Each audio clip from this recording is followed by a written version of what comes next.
Welcome back to Steen Family Outdoors. As always, please consider subscribing to the channel. And if you like the video, please hit that like button as well.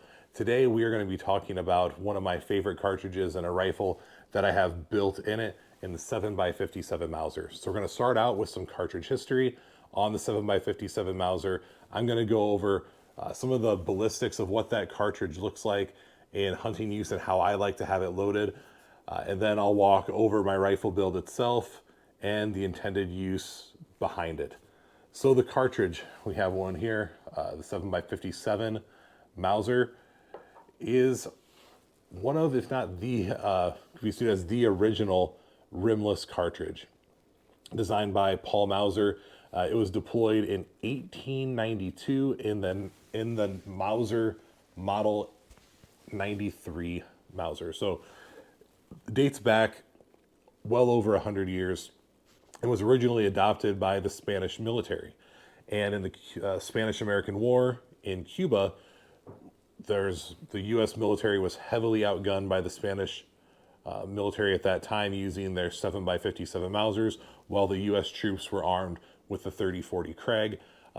While the U.S. was kind of victorious in the battles that were involved there, still sustained heavy losses, and that was mainly attributed to the superior firepower that existed in the 7x57 Mauser. Very long-range capable rifle for that time. At that point, you were seeing the 7x57 Mauser using a 173 grain bullet. So if you think about that, really today we're talking a lot about high sectional density bullets that were heavy for caliber to maintain their energy. They're really doing the same thing at that point. They're using a 173 grain full metal jacket bullet, really high sectional density, and we're really seeing great results as a military cartridge. Those rifles at that time were twisted in 1 in 8.66, so a relatively fast twist barrel with a heavy for caliber bullet. So that mindset is not really something that's new when it comes to rifles. Very much modern rifles are leaning towards faster twist barrels, heavier for cartridge bullets, and we see that was still employed all the way back in the inception of the cartridges. The rifle went from being a military rifle also into sporting uses. There's stories of Bell in Africa using it to displace elephants, also using that 173 grain bullet. Probably not something that anyone would recommend today as an elephant round, but there's a long legacy and history of great performance by the 7x57 Mauser. Today, if we look at the 7x57 Mauser as a cartridge, it's most closely compared performance-wise to the 7mm Odd 8, excuse me. 7mm Odd 8 being the closest comparison. And probably there's two things that are going to separate those cartridges. The first is that the 7mm Odd 8 is designed to fit in a short action cartridge. Its overall length is in that 2.8 inch range, where our 7x57 Mauser is just under 3.1 inches. So it's just a tad too long to fit in most short action rifles. And it's honestly a bit short for what most long action rifles have. So you do need a long action. And if you can find an intermediate action, which is what it was really built around, that intermediate Mauser action is where it fits most at home at. So the first thing is overall length that separates it from the 7mm Odd 8. The second thing is its ability to use kind of longer bullets, right? So, and why it has that capability more so than the 7mm Odd 8 is because it has really a taller powder column. So when you seat that bullet, you just have a little bit more room. You don't take up quite as much powder capacity as you do on the 7mm Odd 8. So if you look at most hand loading materials, you don't typically see that 175 grain bullet loaded in the 7mm Odd 8, where you do see that loaded in the 7x57 Mauser, where it still gets pretty modest velocities by today's standards. But when it comes to hunting and hunting performance at typical ranges, it is no slouch. So let's take a look at some of the numbers. So we talked through the history of the 7x57 Mauser, kind of its modern comparison is a 7mm Odd 8. I'm going to show you how I load up my 7x57 Mauser, and you'll kind of see what my intended purpose is as we look at those numbers. So here we have the numbers on the 7mm or 7x57 Mauser for the rifle that I have built. And you can see that we're using in this build a 175 grain Nosler Partition. It has a relatively high BC for being a partition at 0.519 and a sectional density at 0.310. So a really heavy for caliber bullet, and we're pushing it at 2,500 feet per second. And we talk about that sectional density of the round. If you think back to that original round, that 173 grain bullet, and we back calculate out, and this has been done, this ballistic coefficient was around 0.54 is what some of the historians will say. So even that bullet at that time had a really high ballistic coefficient and really ahead of its time when it came to how rifles are set up and bullet design. So the 7x57 Mauser has a really great history when it comes to being a rifle that's carried characteristics over into even the 21st century. So back into the numbers, we took a look at the cartridge itself. Let's take a look at how I have this rifle set up.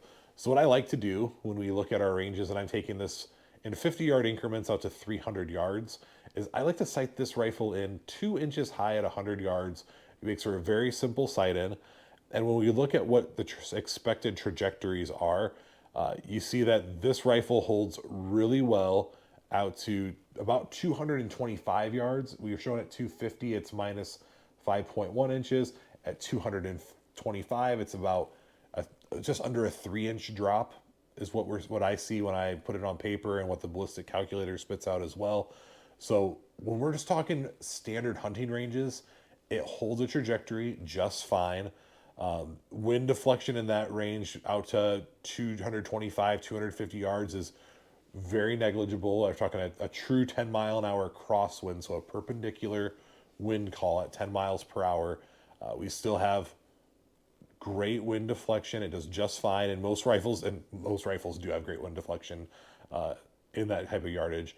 And the velocity, we're pushing 2,500 feet per second out of the muzzle, and we maintain all the way up to, we're maintaining 2,000 feet per second up to 300 yards. So plenty of velocity for the bullet to expand and to do its job.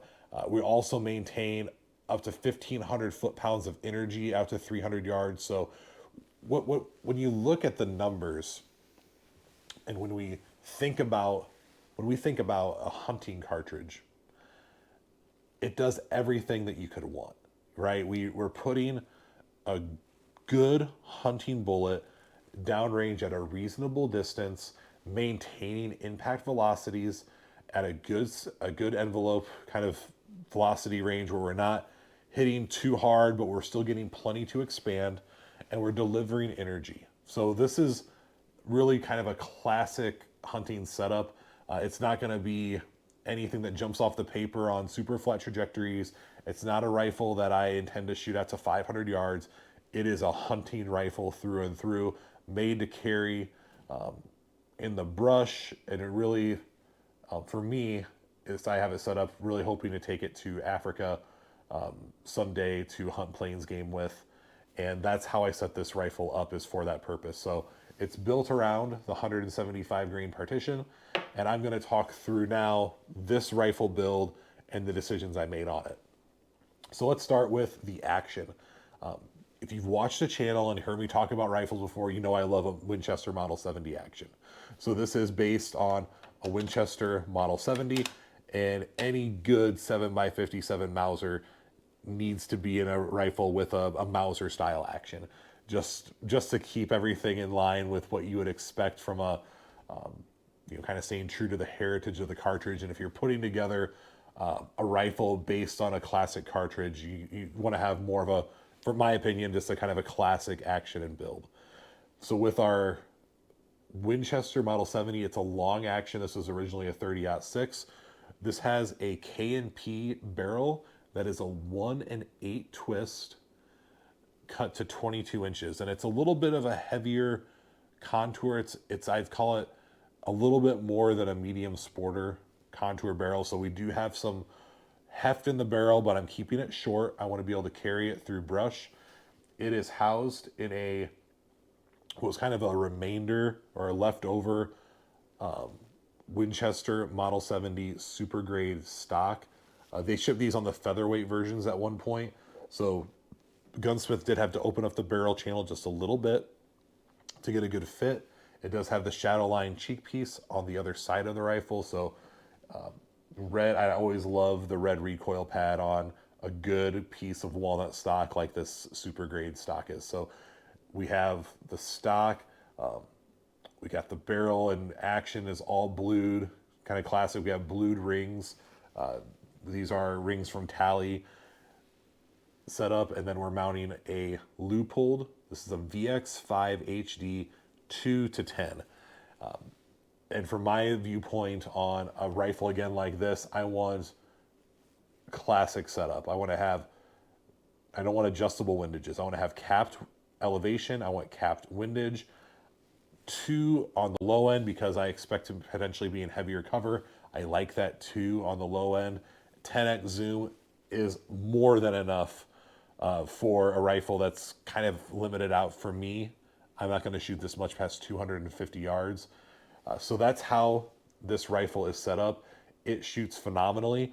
As it sits here, it weighs in at 9 pounds, 13 ounces unloaded.